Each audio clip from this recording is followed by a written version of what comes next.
Siling ko, abi mo, kung mapatay ka, isa't isa ka tulong luha, hindi ko patulong sa iyo. Kaya mo, inagandaan. Bisa na kayo gato niya. Siling ko, sorry. Sa pangako ko sa iyo.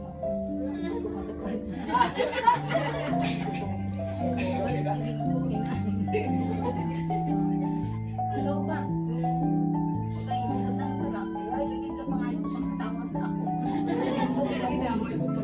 Pero kung ako makasalasin mo pa yung pagkatawad, among ina ang hindi ko gustuhan sa pagkatao mo. Dali, nagkasala ito ngayon ko sa giling ko sa patawad. Pero ay ligid na pangayon sa patawad. Paano ko naluwas? Pero ko sa iyo. Pasensya ka gini. Sabihin sa iyo na ibig sana'y aawitin ko. Ito ay tungkol sa buhay sa mundong ito. Ang buhay na ibinigay ng Diyos para sa iyo.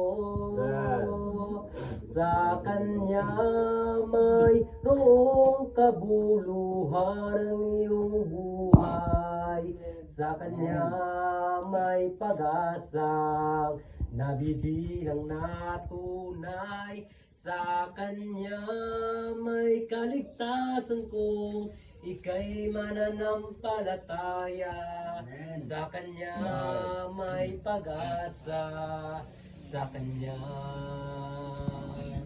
Sa umaga't maghapon, ika'y litong-lito sa mga pangyayari naririnig mo.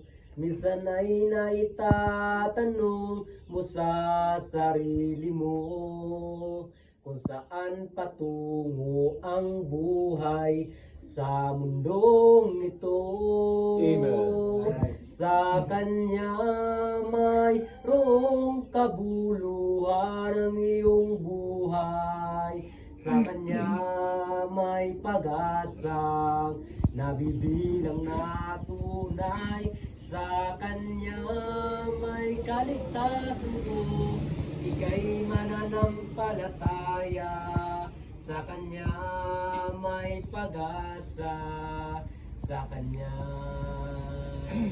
inuubos mo ang oras sa trabaho mo upang ika'y lalong umasinso, na kailangan mong madala mo sa mundong ito ang lahat ng pag-ibig sa kayamanan mo.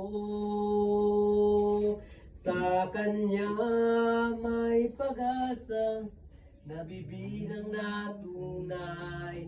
Sa Kanya may kaligtasan na tunay.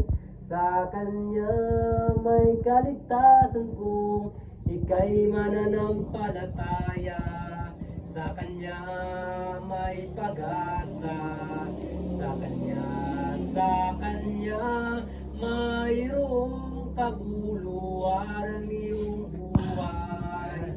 Sa Kanya may pag-asang nabibilang na tunay. Sa Kanya may kaligtasan kung ika'y mananampalataya. Sa Kanya may pag-asa. Sa Kanya may pag-asa. Sa Kanya. Amen. Amen.